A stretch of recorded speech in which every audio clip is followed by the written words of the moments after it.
Decolonizing bingo when you come in. And get out a pen. Michael, just get out a pen. I have a pen now. Okay. Welcome everybody. This is the BAM session, is Decolonizing the Museum enough? My name is Margaret Smith. I'm a member of the BAM board. I'm the director of Kluge-Ruhe Aboriginal Art Collection. Sorry about that.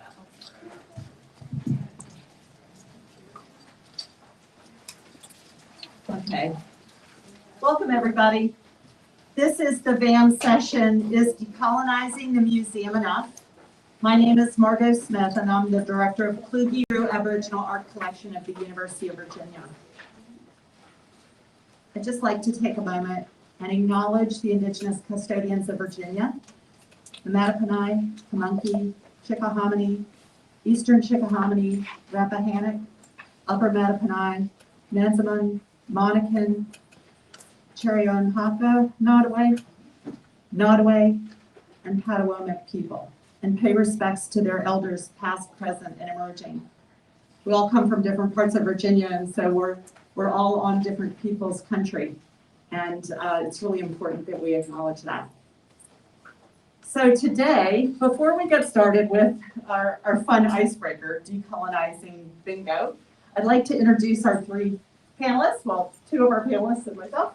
I'm really looking forward to this session. I think this is a topic that we're all, really interested in, and I couldn't be more delighted to have the speakers that we're going to hear from today. So we're going to start off hearing from Shaylee Howells.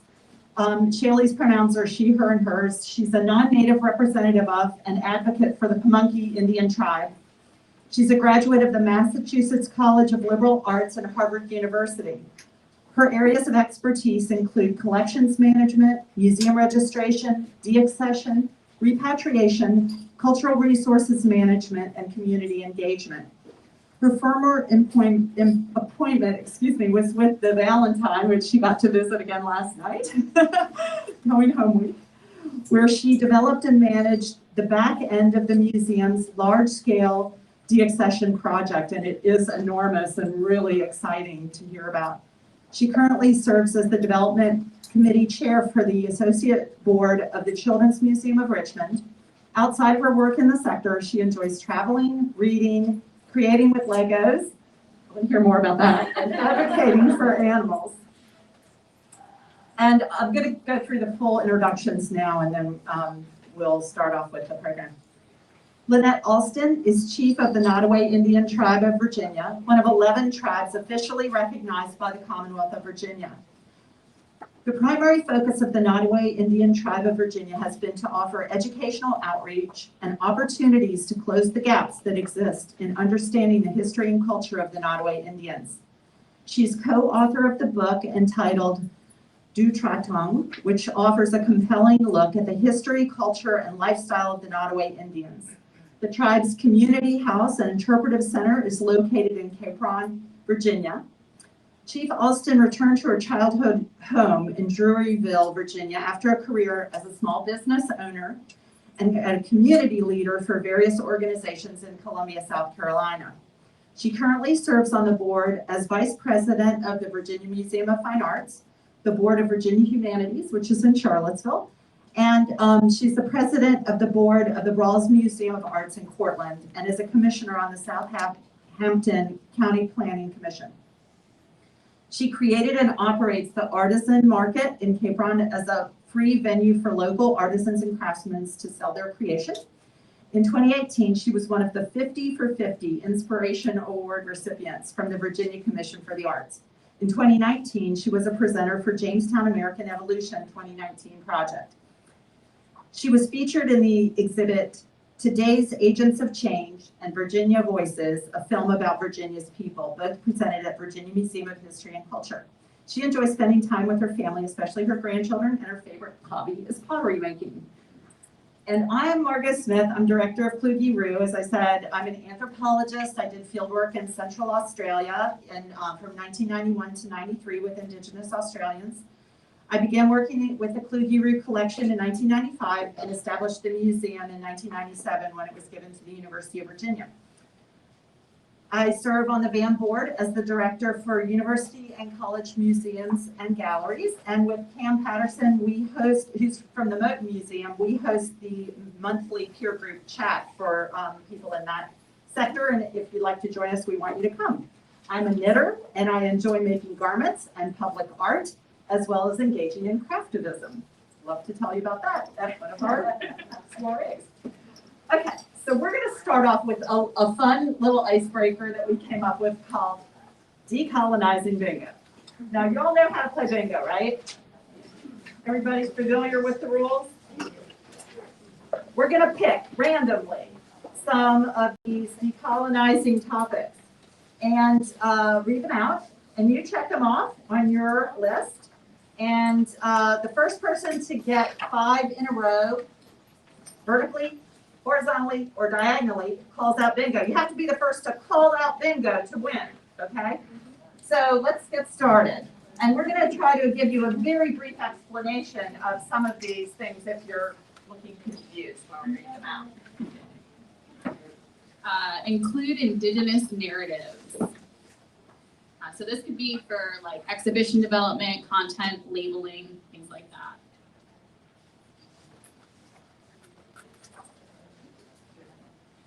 Have to move quickly. Present indigenous intellectual frameworks. Give indigenous intellectual frameworks the same weight that you would give scientific frameworks. There's always more to the story. So you don't stop with just the obvious, you go a little bit deeper. So work with indigenous custodians of your region. The native people all over Virginia. There are tribes scattered all over Virginia, so you can find someone to talk to or someone to give you more information.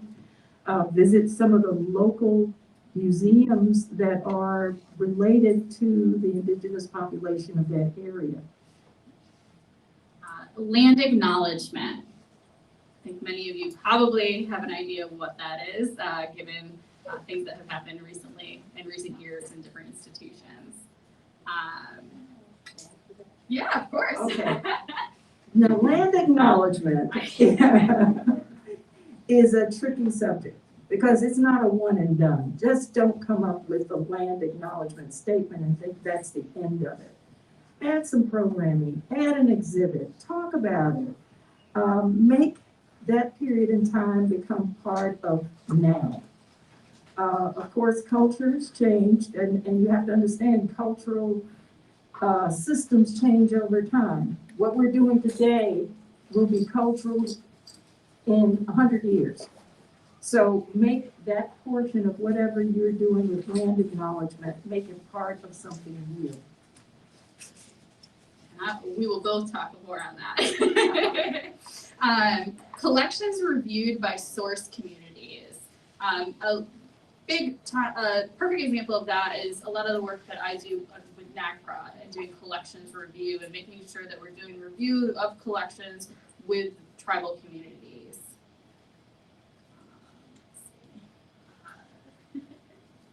Disclaimer about images, names of deceased. Oh, I can do that. So in Indigenous Australia, when someone passed away, you stop using their image and their name for a period of time. So if you're putting something on the web that contains images of people who passed away, we like to put a disclaimer up first that, well, not necessarily a disclaimer, but a notice that says people may see the images of people who are deceased.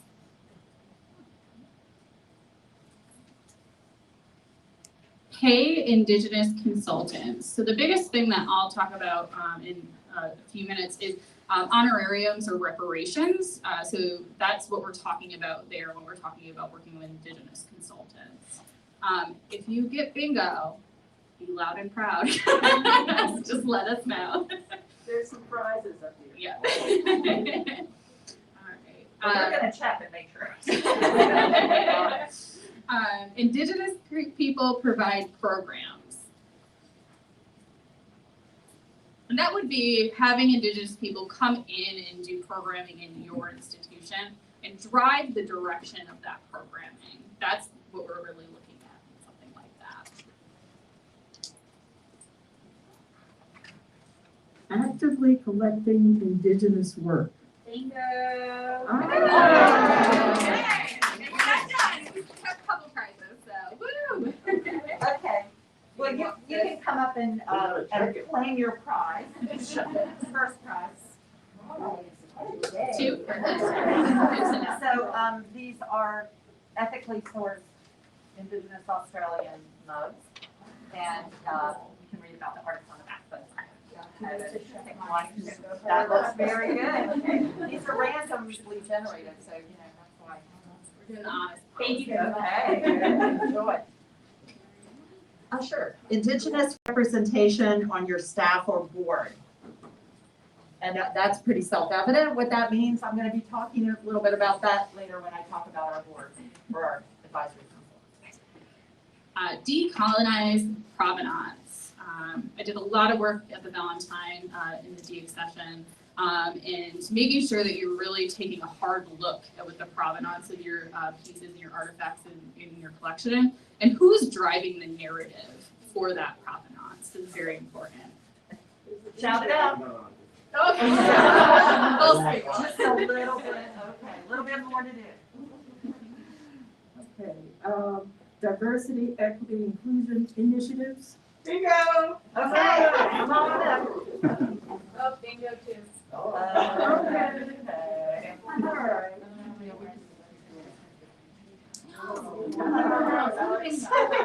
Which you get to do. Oh my gosh. And someone else got one. Where's the other one? Come on up. Okay. There you go. Come on up. Margo, do you guys sell those at the? Yeah, we do. Thanks for asking. And there's also one in our basket in the silent auction and a lot of other great stuff, which you can pick. Oh, okay. So we can do this. Yeah. When we'll take a risk that only one person is. The first one. You gotta shout it out. You gotta be the first one. Involve communities in creating educational materials. That's pretty self-explanatory right there. Bingo. There we go.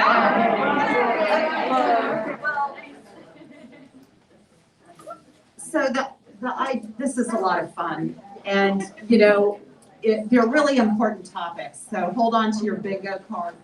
But one of the learning goals of this exercise is obviously what you can do, and a lot of you are doing it. You've got checked off a number of things on your bingo cards, but we also want to make sure that you're not just checking boxes, because checking boxes does not really get us where we want to go, in terms of not only representing voices that have been excluded and oftentimes erased, but in really honoring the people whose country we're standing on and involving them in the work that we're doing.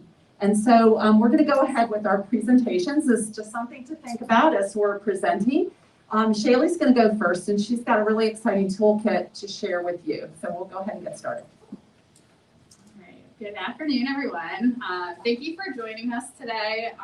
As Margo shared, I serve as the Cultural Resource Director and Museum Director for the Pamunkey Indian Tribe. Forgive me for reading from my notes. We would be here all day otherwise, so keep me on track. While serving as a museum director is an important part of what I do for the tribe, it only accounts for about 30% of my work. Most of what I do day to day focuses on external communication, consultation, and collaboration with a ton of different outside entities. The toolkit that you guys have kind of in hand that we shared highlights some best practices for working with tribal communities in these three areas. The key work section can be applied within most institutions to actively engage with Native American tribes here in Virginia and also across the nation. I want to just briefly highlight three important aspects of the key work. These are things that must be done when working with tribes. The first is develop proper lines of communication. Make sure when you're looking to do outreach to a tribe that you do your research. Ensure that you are contacting the appropriate tribe and the appropriate tribal representative. Every tribe is different, so don't generalize. The communication lines that may work for one tribe may not work for another tribe. In some cases, you may be working directly with a tribal chief. Your interactions here will vary and will be different than working with a council person, a tribal citizen, or even a tribal employee. Okay? When working with tribes, understand that you are working with a government entity and that this is an internal structure of leadership. A lot of times approval is going to take time. And so be sure to account for delays in that process for collaboration. For example, in my work, I do not make the final decision on most things, even for projects. I field opportunities and I provide my professional opinion. Decisions are made within the tribal community and are often through council. Council, again, is a governing body for the tribe, and approval through council can take, at a minimum, 2 to 4 weeks. So depending on when the council meeting schedules are, it's similar basically to any of your institutional board cycles. So approval is not going to be in 2 days. The second one is the acknowledged tribal capacity. There's issues here across the board here in the state of Virginia. Most of the tribal nations here are either newly federally recognized or just have low staffing capacity kind of across the board. So be sure to identify how your institution can build relationships and share resources in the process. Internal regulatory controls for tribes may limit commitment on some projects. Additionally, many tribes have already internally prioritized and identified the types of projects they want to work on. So something that you may be bringing to the table might not align with what the tribe or the tribal community wants to do. Decisions may include matters or knowledge that is beyond your scope of understanding or control. Respect cultural knowledge, including that of elders, and don't dismiss it as being less important than your area of expertise. And I find that to be very important. At the same time, tribal representatives may not know everything about everything. So set reasonable expectations when you're working to do collaboration. Most tribes have a small staff, as I already discussed a little bit, with limited capacity that are all wearing multiple hats. For example, in addition to working as the Cultural Resource Director and Museum Director, I'm currently serving as the Tribal Historic Preservation Office for the tribe. So that is not something that I took on early on, but I'm doing that now until we are able to have funding and the ability to bring in somebody in to fill that position. The third one is to redirect outreach to tribes, focusing on meaningful collaboration for all. So look outside of projects focused on Indigenous holidays or celebrations, or just contemporary historical Indigenous art. Tribes are available outside of the month of November to collaborate. Please. And please look to shift the focus to institutional mission in supporting underserved groups and efforts that fit within these parameters. A lot of times I have a lot of outreach from institutions, and they're not looking at their own mission and their own the goals that they need to be meeting within their community. And when they're reaching out to the tribes, they are trying to fit us in a mold. What needs to happen more is that the tribes, need to work on projects, need to be brought in on the front end of projects. And Lynette's going to speak on a project with the Science Museum of Virginia. There's a great example of how to do that appropriately and properly. The other one, again, is to think about your intentions. Interests should generally support reconciliation and prioritize the rights, values, and ways of knowing of Native people. Prioritize collaboration and mutual benefit. So for example, my office is happy to discuss land acknowledgement statements, and we do so often.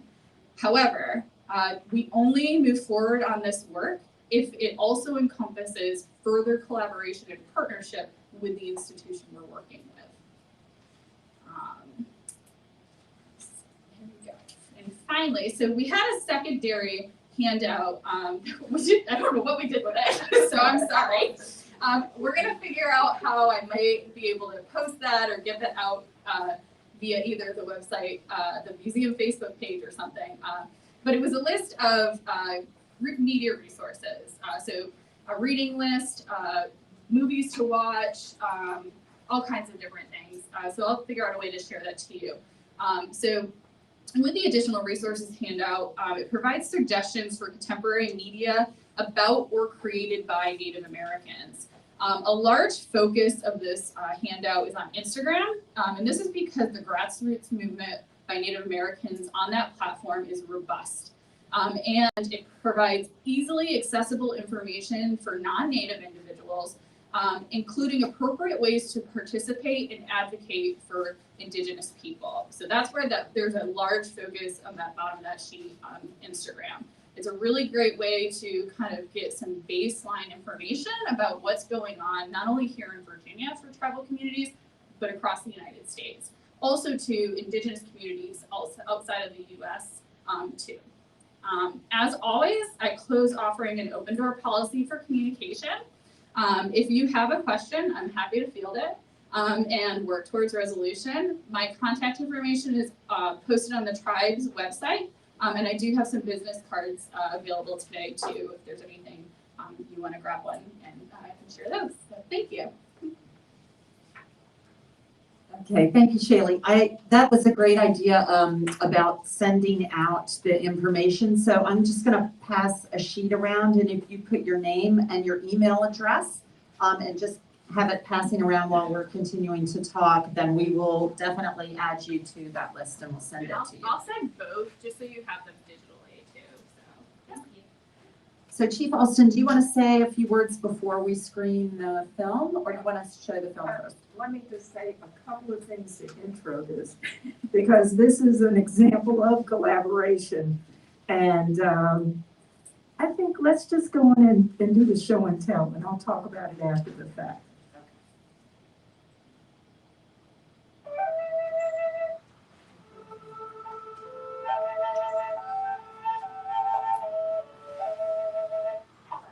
My name is Dr. Denise Walters. My Nottoway traditional name is Yespati Gea, as Whispering Winds in English.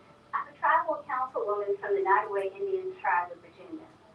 My son, Benaiah Walters, is an engineer. My cousin, Rick Kelly, is a computer scientist. And I are all leaders of our various different cultural outreach programs. We are very pleased and excited that the Science Museum has allowed us to participate today in discussing dance. Since COVID-19 is a respiratory illness that inhibits breathing, we decided to create a segment that celebrates breathing. It's so easy to take for granted breathing in and breathing out. Respiration is what keeps us alive. Today we would like to encourage everyone to wear a mask, but celebrate the joy and gift of breathing. Please join us as we present Exhale. The charity will be there.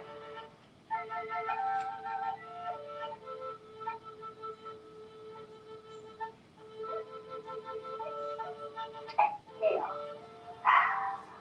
The charity will be here. Pray. Give thanks for the creation and for the Creator. Cleanse mind, body, and spirit with sacred smoke. Pray for the healing of the people and the land.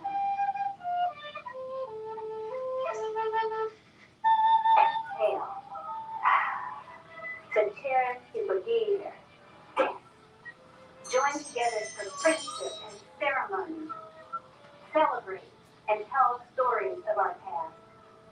Dance before the Creator in thanksgiving.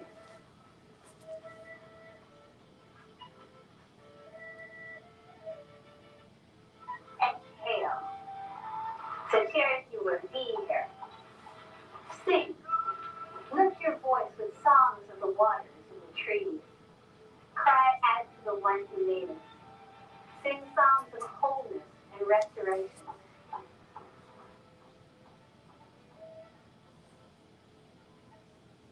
Exhale.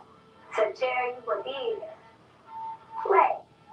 Play a tune that dances. Serenade the one you love with song. Play softly and smooth the spirit. Exhale. Sateru Wajir. Celebrate life.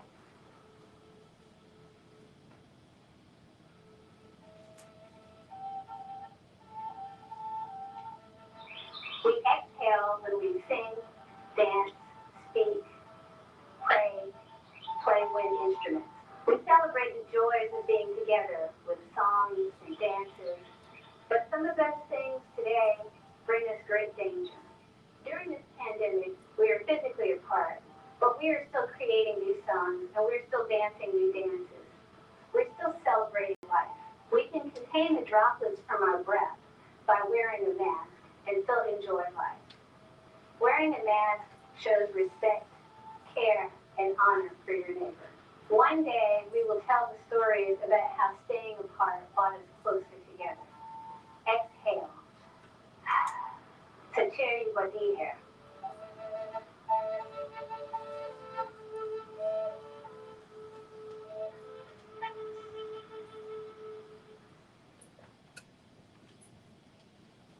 Okay, so there's a lot embedded in that collaboration. This particular film, it's now on YouTube. It has had so many hits that now there are ads on that video, okay? But within it, because it's relevant for the Science Museum, you have health, you have environment, you have everything that's pertinent to the Science Museum. They made it relevant. By the way, Denise Walters is now chairman of the board for the Virginia Science Museum. So she's moved up into the upper echelon of leadership within the Science Museum of Virginia. We talked about the tribe has an interpretive center in Cape Breton, Virginia, and it offers an educational exhibit. But we can't see everyone that we want to see come and visit us. So we have shifted heavily into using virtual reality. We use Zoom. We meet, all of our meetings through the pandemic were through Zoom meetings. We found that technology was the best way to continue to teach. So we have workshops that are now available through Zoom, and we have a list of subscribers who want to learn more about beading. Ben Walters does flute making workshops. And a spinoff from all of that has been the fact that we did a virtual powwow. Powwows have been canceled for the past couple of years. So last September, when we usually have our powwow in Surrey, Virginia, our team of organizers in the tribe decided they wanted to do a virtual powwow. And with that, we included the dancing, the drum, the singing, but we also had history lectures. We had workshops. We had discussions on current events, current affairs, things that are impacting Native communities. So we used it as a vehicle to get the message out and to continue to connect with our public, our friends. At the same time, that same day that we had the virtual powwow, we also had a health clinic at our community house. And we gave away free masks, and we gave away, we had free shots, COVID-19 shots and boosters and all of that. So we continue to try to keep in touch with our community. But using technology has become the new way of doing this. We cannot go to every single appointment or request. We cannot get involved in every single request that people call us for. So we have to shift into other ways of communicating. And this was an excellent example of how we were able to connect with the Science Museum and do something relevant for them. It also fits within our tribe strategic plan, which is to do things that are connected to science and environment, which seems to be, it's our focus.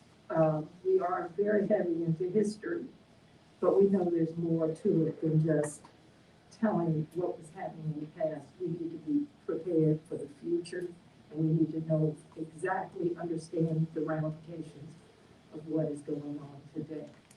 So with that, this year we will have our powwow in September in the Surrey Parks and Recreation Grounds, third weekend in September. So I hope some of you will come and visit with us. We also have history. We have interpreted presentations along with the regular powwow things. Roger over here dances a lot at our powwow. And if you're interested, you can check with us for what we do on Facebook with our virtual presentations. Next, I'm going to pass this back to Margaret. I'll pop in for a Okay. second on the Facebook, because Facebook has been huge for a lot of the tribes in Virginia. We hit 30,000 people on just one post in November of last year. And so for the museum, so being able to share posts, like pages, it helps so much, and particularly for our museum Facebook page, we use that to amplify the work we're doing at the museum, but then also tribal citizen artisans and the work that they're doing. And then, of course, the virtual powwows and community-oriented events that are intertribal. So please like and share. Thank you very much. Thank you, Chief Alston. We are leaving aside quite a bit of time at the end of the session for Q&A. So just hold on to your questions and we'll get to them. I'm sure you'll have some really interesting things you'll want to discuss with us. So I'm the director of Kluge-Ruhe Aboriginal Art Collection of the University of Virginia. And as the only museum dedicated to Indigenous Australian art in the United States, Kluge-Ruhe has long been a museum that honors Indigenous people and seeks to amplify their voices. That's one of our values. We have a robust artist residency program that we're known for that's supported by Australia Council for the Arts. We bring Indigenous artists and knowledge holders who we consider to be the best experts on their art and culture, and we bring them to the university to speak for themselves, or at least we did pre-pandemic. And we will resume that as soon as we can. We also have offered a number of public-facing programs like symposia, and bring together experts from all sides of Indigenous art and culture. We've collaborated with, this one I slid in here. This is a student that met some Yolngu artists from Northeast Arnhem and then was invited to go and do an internship in their country for a couple of weeks. And so we bring together students with the artists to learn directly from them, to hear from them and to form relationships that then may go off into the future and be of benefit to both the students and to the artists. And we have lately been collaborating with a different group of Yolngu artists on a major touring exhibition of bark paintings that's going to hit 4 academic museums starting at Dartmouth in September 2022. This has been about 7 years in the making. We have been definitely guided by Indigenous priorities of deep listening and taking time to pull this together. And what's unique about this exhibition is it's really Yolngu led.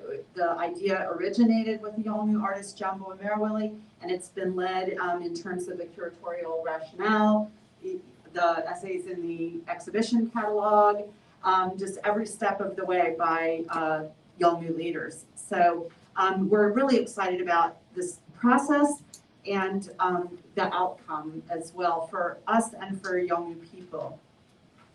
And I will say that one of the great pleasures of hosting people in Monacan country was that we were often able to bring the Indigenous artists that were visiting us together with Karen Wood, who was a leading Monacan scholar. She was at the University of Virginia, had a PhD in anthropology there, and was the director of Virginia programs, Indian programs at Virginia Humanities. But when she passed away in 2019, not only did we lose a great friend and a personal friend of mine, but we lost our connection to the Monacan people. And, you know, that kind of lapsed over the course of a couple of years. So during the COVID-19 pandemic, Kluge-Ruhe undertook 2 strategic processes. One was, first was a digital engagement strategy. And, you know, just like everybody in the room, we pivoted to virtual during the pandemic. We threw everything at the wall to see what would stick. We had no training, we had no organization, we had no strategy, but we just did it. And then an advisory council member noticed and said, why don't you get with some experts in this field and kind of figure out some strategy? So he, bankrolled the strategy. We undertook a 360 assessment. And what we really focused on was our audience engagement. We talked to scores of people and stakeholders, and we realized who we were reaching and how, and who we were missing and why. So the result was a plan for audience segmentation and to really rethink what we were doing digitally and in person, and to kind of strategize more about how to build broader audiences. But then we had to put some money towards that. So what came next was we had to do a new strategic plan. So we did a 5-year strategic plan. And this was really exciting because everybody had gotten so used to working on Zoom, we were able to work primarily virtually on this strategic plan. We brought in many, many more people that we weren't able to reach previously. It made us rethink our whole structure of governance at the museum. And just to, we were really trying to achieve parity in the Indigenous and non-Indigenous members of our advisory. And we came pretty close, I will say, and we're still working on that. So this strategy involved Indigenous stakeholders both in the US and Australia. There was an idea articulated by one of our members of the strategic planning committee that the collections, the Indigenous collections that we hold in Kluge-Ruhe need to feel welcome in the museum, and that the local Indigenous people have some responsibility for that. So this is an idea that I hadn't really grappled with before. And even though I come from a different, philosophy perhaps about objects, I can embrace that this is the understanding that Indigenous people have about their objects and honor that.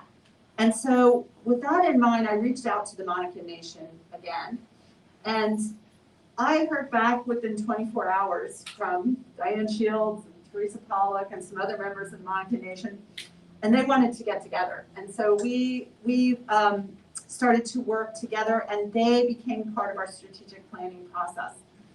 When we formulated our strategic plan, we realized that we could expand our vision. And our vision had previously been that Indigenous Australian art would be recognized and appreciated globally, something along those lines.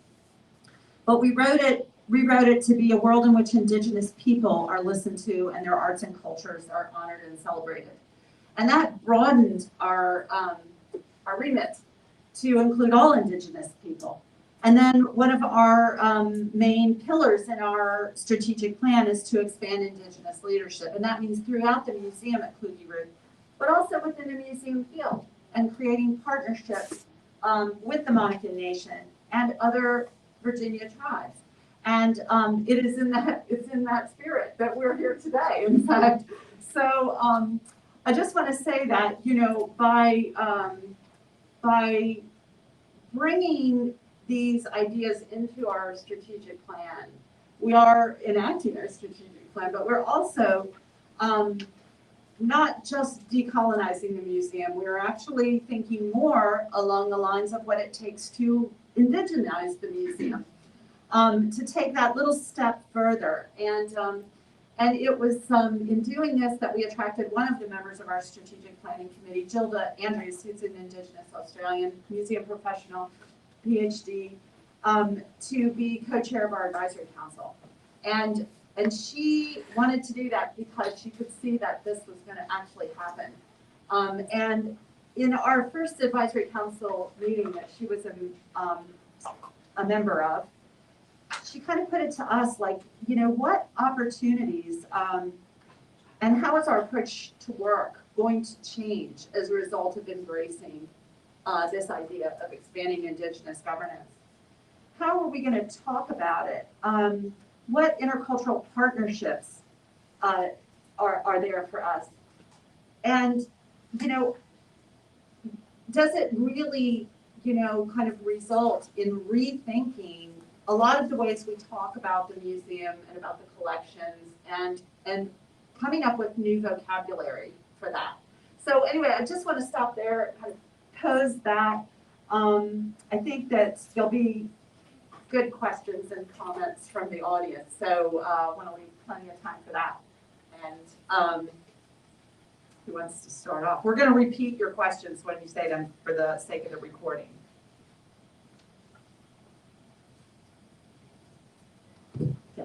For a museum with a collection that isn't focused on Indigenous art or doesn't have Indigenous art in their collection, how would you recommend that they sort of bring in that history and bring in that culture into their exhibitions? Okay, how would you recommend bringing in Indigenous history and culture into a museum that doesn't have substantial Indigenous collections or maybe any Indigenous collections at all? Sometimes you have something in your collection that you don't realize actually has an Indigenous connection. And that's your jumping off point. You find that those things that have symbols or some other design element or some, if it's words, if it's you're into spoken word, that's something that ties directly into that Indigenous culture. So you can do a spin-off from there. And you make it relevant by, you might have a contemporary piece, but then you show how it relates to an artifact of some sort. And I think too here is the mission piece.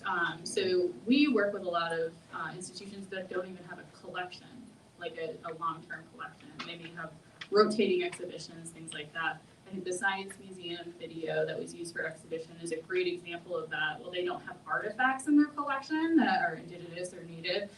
There's ways to pull in that cultural knowledge or that community, knowledge in a different way. But make sure you're meeting your mission. I get so many institutions that reach out and their requests are so far off mission. It's like, why are you doing that? Because it doesn't benefit anybody. Whitney. This my question is actually for Chief Olson. I was wondering who initiated the collaboration with the Science Museum? How was that idea formed? I'll just repeat the question. How was the idea formed for the collaboration with the Science Museum and who initiated it? Well, Dr. Walters was on the board at the time. She's now the chairman of the board. And the conversation came up, how do we begin to incorporate Indigenous stories into the museum? And they had that conversation. She came back to me, we were in the middle of the pandemic, and just brainstorming on the phone, and I started talking about environment, air, water, land, could do something that connects to that. And out of that little conversation popped up Exhale. Okay, and then Exhale had all of these, that video has all these cultural elements included in what is basically a science film. So that's how it all started. It's just a conversation. There's always a creative element that pops up when you talk to people. And I will say too that after doing that strategic planning with the Monacan Nation, we came up with 3 ideas that we wanted to do together of kind of joint programming.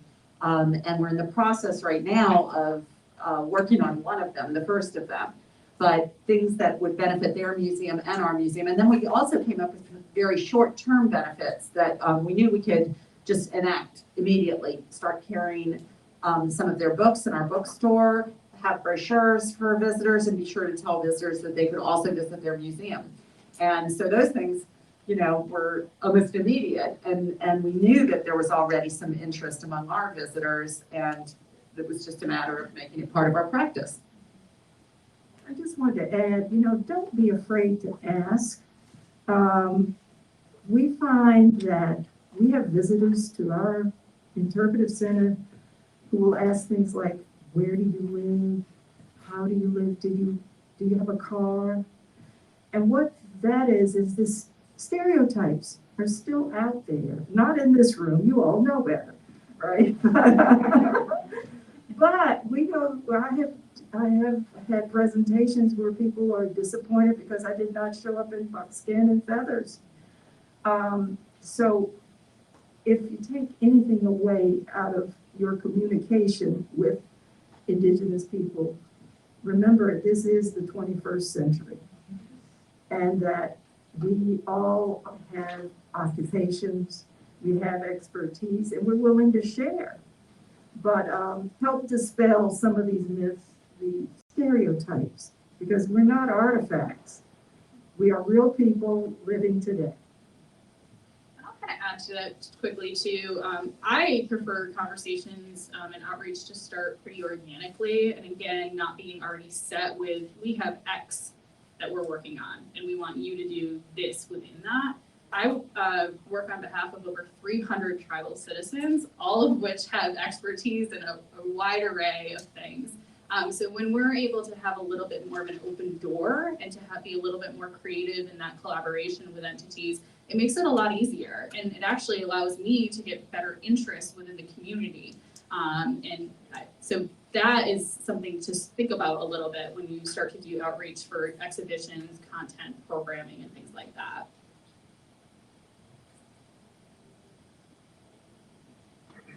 We're gonna start asking you questions. I like what she was saying because it really shows respect for one another when you talk that way at those levels and not that stereotypical stuff. And I think that goes a long ways. Let me give them a date. Okay, the weekend before Thanksgiving, right here at Virginia Museum of Fine Arts, we will have the Pocahontas Reframed Film Festival. It's a wonderful way to expand your knowledge about Indigenous people of the Americas, I'll put it that way, because it's not just Virginia. It's across North America and South America. And it's a wonderful event, and so put that one on your calendar also. It's the Friday, Saturday, Sunday before Thanksgiving.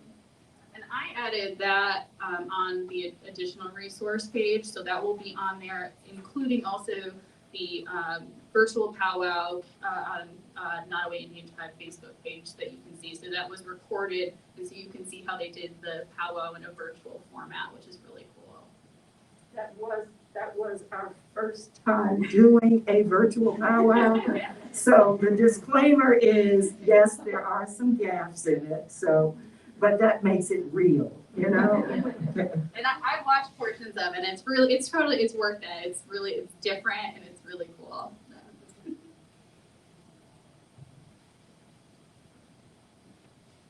Yeah, in the back. Hi, so I'm curious, as I think many of us began looking at our collections and honoring Indigenous knowledge and collaborating with various tribal members in kind of stepping away from that Western tradition that many items may be cataloged under, how do we avoid kind of abusing a relationship, because the onus is going to be placed onto tribal members beyond just pay, which I think is the obvious, but I think that there should be something in addition to that, so that that isn't something that is a relationship that is then taken advantage of. Okay, so what can museums do in addition to paying tribal consultants who you're working with and relying on quite a bit for their knowledge and expertise to help build the relationship, I guess? Yeah, so outside of honorariums or reparations, a big one is including the cultural knowledge when appropriate in your catalog. So if you're working with someone and they're giving you information on an artifact that has cultural knowledge or cultural information and it's appropriate to add it to your catalog or to your database, do so. A lot of times when I've worked with tribal entities and with institutions, that's not always done. And it's like, well, then why are we having these conversations? Why are you even reaching out? If you're not going to then include it moving forward as part of the information that surrounds that artifact. There is some cultural knowledge, however, that should be restricted. So that's another conversation that needs to be had during that time period, particularly with stuff, with material that may fall under NAGPRA. So that, again, is a conversation that needs to be had.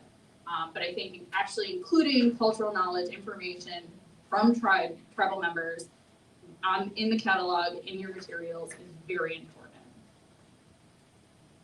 Also, don't discount that there will be some people who just love to be involved and will volunteer. And just, you know, that's just a blessing that they are willing to share their time and talent and just enjoy that part of it. So it's a, in addition to being compensated, that goodwill feeling you get is just as worthwhile and makes you feel you're part of something special. The fact that you ask someone to be involved. I'll just add too, one thing we've been doing for a while at Klukey Roo is really prioritizing Indigenous voices. Our labels have quotes by the artists or by descendants at the top of the label. In this exhibition that we're working on, the labels are going to actually be kind of almost only quotes. So we're not overriding people's voices with some kind of authoritarian museum voice. And there'll be QR codes that people can then go and access some more particular information about those artworks. But, you know, really they're kind of engaging with the artwork and the artist or whoever is the spokesperson, the living spokesperson for that artist today.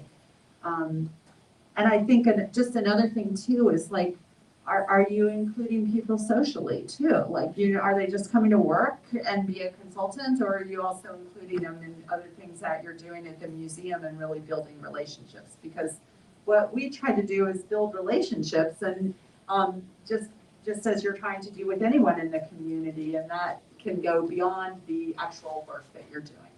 And just kind of on your first point too, one thing that I've been working with tribal citizens, artisans, is putting together bios that are then submitted whenever there's an accession of their work or a loan of their work. We have had several issues, especially this last summer, with misinformation and plating, because the institution did the research and even got familial information wrong on plating. So I've started working with the tribal artisans. They now each have a bio that they submit with their work to institutions, so that if the institution needs that information or wants to use that information, it's already said and done. And basically some of the artisans have also even put into place in these contracts that this is the only information that you can share. So you cannot do additional research outside of this. So making sure that their objects and their art is displayed appropriately and with the correct information. Please do not trust what you find on the internet. That's all I have to say. Yeah, and using Indigenous languages, I don't think that came up. That was one of the decolonizing cards, but you know, that could be in the descriptions of the objects that you have, or, you know, in the labels or in, you know, museum titles. And I have to say, years ago, I was one of those who was like, I don't want to use that word because no one can pronounce it. Now we're just teaching people how to pronounce it. You know, something else I have to point out that has popped up on the internet are these native lands maps, and they are full of misinformation. Teachers from across Native American teachers across the country have just blasted the person who creating those maps because they have just done an injustice to Native Americans. So like the native lands one is the one that's on the additional resource sheet that you guys will get. It is better than any of the other ones out there, but it even has a disclaimer when you get onto the webpage. So just so you're aware. But it's a good baseline, again, to start to try to delineate maybe where you're living, where you're working, and the tribes that you may be working with, and that you should be working to do recognition for.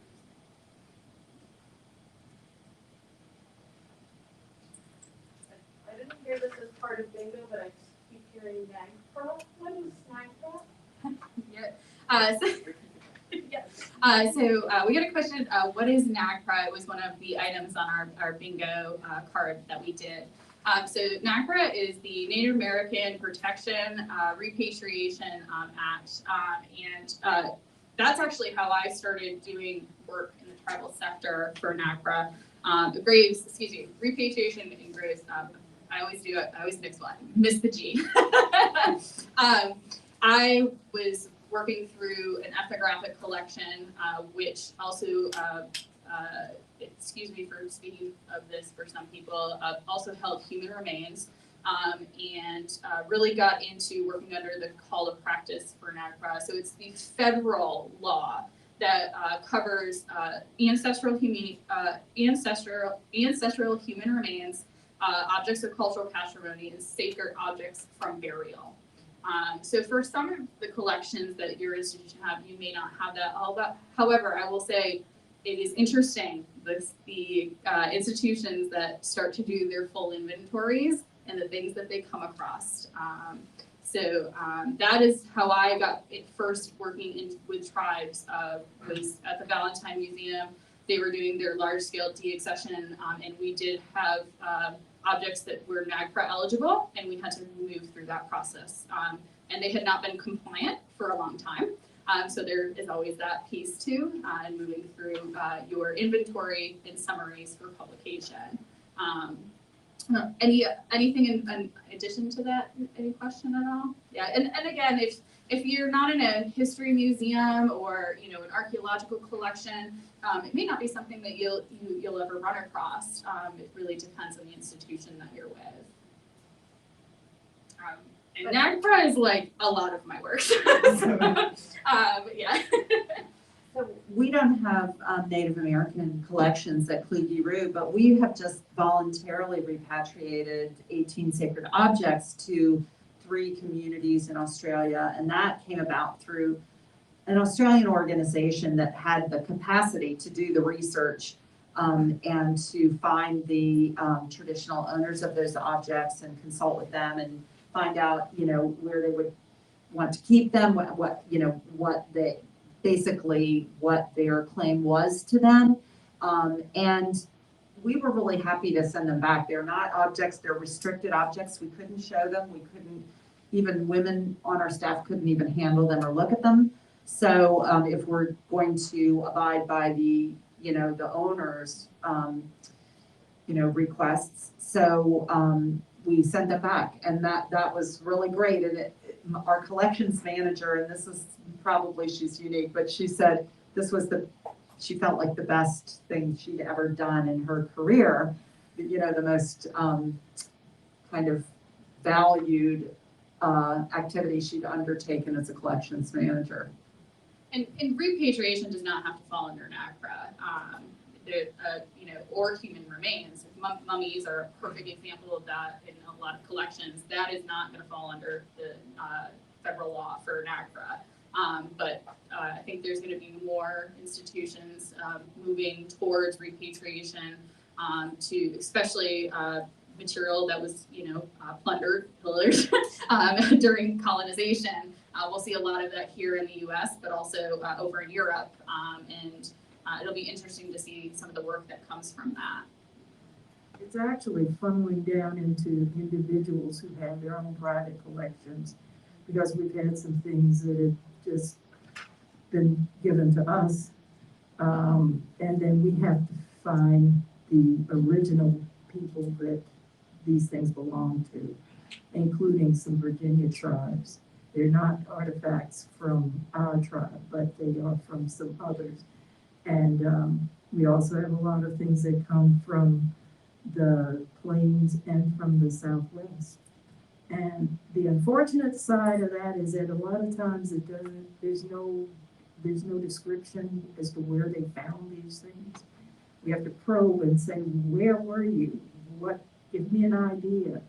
If it was your grandfather, where did your grandfather live, and where did he possibly find these things? So it is like putting a puzzle together, but we're getting more and more artifacts and human remains. and burial items that are beginning to be given back to the Virginia tribes. Yeah, and in cultural affiliation, I mean, I could talk for an entire session on that. But that's part of that. The work currently being done by tribes in Virginia is collective, it's intertribal. It's really good to see some of that work happening under broad projects, which is really good. It's a different direction, but it's a good one. And I think that long term, it will benefit everybody as a whole. Which is really great. But you know, for sometimes for some of the NAGPRA stuff, I was going to say something and I forgot how that goes. We're just going to talk about like for the collections side of it. There's a tipping point currently. On best practice on cultural affiliation. So whether institutions and experts that have degrees should be making the determination of cultural affiliation, or if it should be coming from the tribes. And so that's something that we're working through in a lot of projects, and some of it is collaboration between those two things. So that it's interesting in some ways to see how that will play out. And again, I'm not saying one way or the other, but it is something that's currently in that field or in that arena happening. So. Who's that hand over there?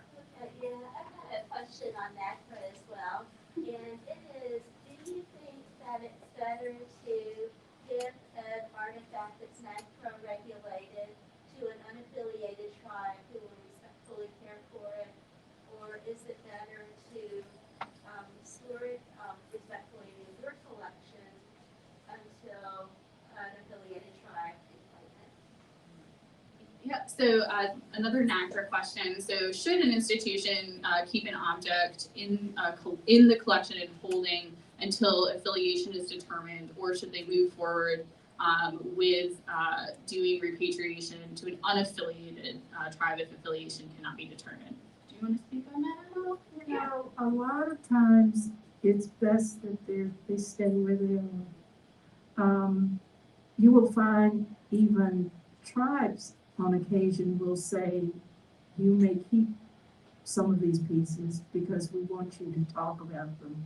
We want you to explain what they are. And yes, they're ours, but we want you to know more. And you don't learn, don't educate people unless you have these items in public view.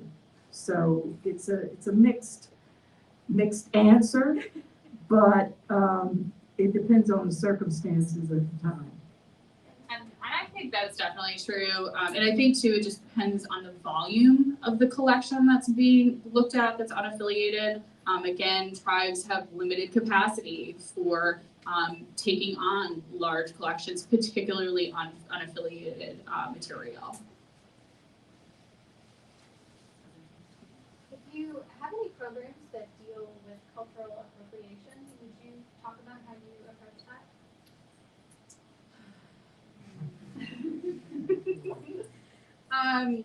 So for the work that I do, it usually comes up in a case-by-case basis.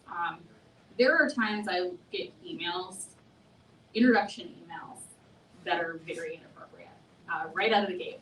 And then it's trying to be tactful through that. I have gotten several just this week where it's really like, someone wrote that to a tribe. So I think it's working through it case by case.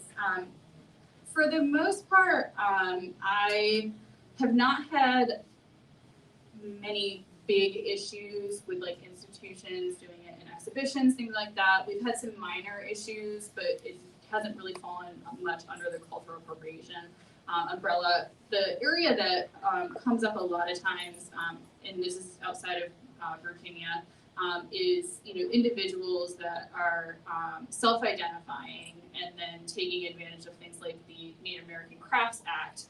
That's an area where sometimes we have to do a good amount of work, particularly if an individual is claiming to be a Pamunkey tribal citizen, but is not enrolled, and then is selling goods under that act, which is illegal. So that's a perfect example of a cultural appropriation that we deal with quite frequently. I'll speak a little bit to that. Just so there's a lot of different things we do. One is, we're really careful about where we source the gift shop, merchandise, and we're members of the Indigenous Art Code, which is, ensures that.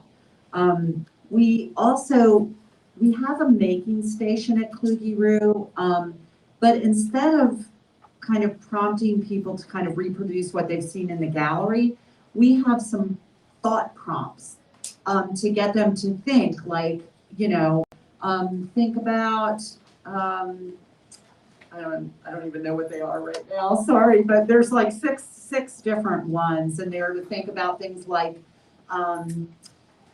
history or your own kind of personal journey or something like that, and then people can draw on, that, and they can display the work in that part of the museum. There's always people who are going to copy a little bit of what they've seen, but we try to really encourage them not to copy. We had a exhibition last summer during COVID, and it was a student sculpture project that involved UVA students making original sculpture and putting them out in the field behind the museum. We wanted something that people could safely do during COVID, and this also gave us a way to work with students. We were really insistent that the students did not try to somehow bring Aboriginal art, into their sculpture, that their sculptures were responding to the place, and that relates to how Aboriginal art is. It's about place and about associations to place. And what they did was really thoughtful and engaging. But we did have one connection that was really great, that made the connection to Indigenous Australia, and that was a video by an Aboriginal elder, and it was actually called Breathe With Me, and it was about, kind of just slowing down, finding solace in nature, entering a meditative mindset, and based on an Aboriginal principle, so called Daughtry. So people, before they went out to see the sculpture trail, they could view the video, or they could access it by QR codes throughout the trail. And then a number of students in the Contemplative Sciences Center wrote little prompts that people could listen to in an audio way. So, this seems like it's getting really far away from Aboriginal art, and yet we tried to make a connection there, but it's never about you now make Aboriginal art. You've been inspired by Aboriginal art, so you make Aboriginal art. That we're really trying to teach the students not to do that.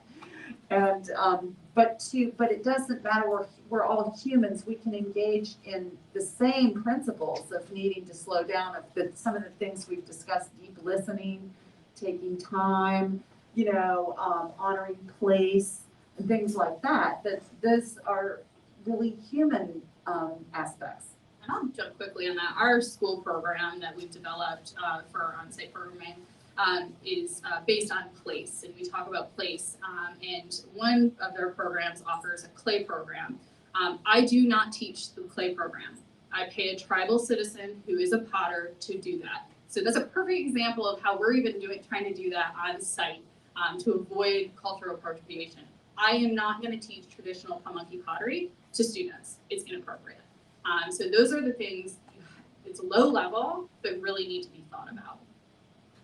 That's really beautiful work. Thank you for sharing. And we've also done a thing like that where in that making area, when we had bark paintings, the pigments that people use are ochres. So instead of having people, do the design like Aboriginal people, we had them just make their own ochre paint and then paint whatever they wanted with that. What they learned was about the materials. And then, that was the learning goal, is this is where paint comes from, and this is the kind of paint that you see in the exhibition. So I think you can just think a little differently about what it is you want people to learn and take away, and you don't have to appropriate design. Well, and on a pivot on that, our program is about the technique, so coil versus pinch pot, We do not use Pamunkey River clay. So that was determined with the Potter Guild that they did not want that to be used in the educational programs. So we don't. So we use a polymer air dry clay. It's also easier. We don't need to use an oven and all that for kids. I guess I should add, since you mentioned I do pottery, my take on pottery is I use stoneware clay. I high fire it. Everything I make can go in the dishwasher. It can go in the oven. It is contemporary pottery.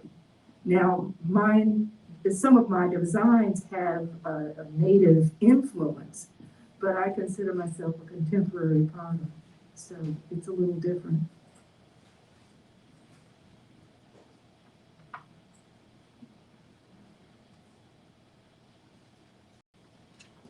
Any more questions?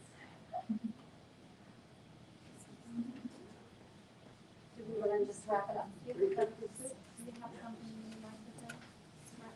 Yeah, I've enjoyed being with you. It's been great having a full room. And I hope that you all have found information helpful to take home as you explore more how to connect with the Indigenous world. Remember, it's all about nature. It's the earth, the air, the water, and humanity. I just want to say thank you to everyone again for coming to this session. I will be here throughout the week if you guys have any questions. Like I said, my information's on the tribal website. Email is always best. I'm the worst with my cell phone, so don't call. I'm happy to set up groups. We've been doing a lot of institutional tours.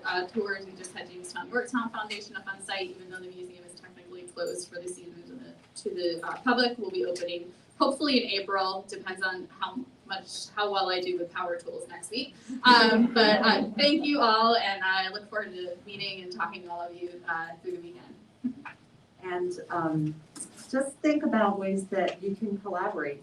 Collaboration is a conversation. And I heard somebody say last night, oh, that's a stupid question or something. I've just asked a stupid question and the person responded, we're having a conversation. There's no stupid question. So think about, ways that you can collaborate. And let's just really hear it for our two presenters today.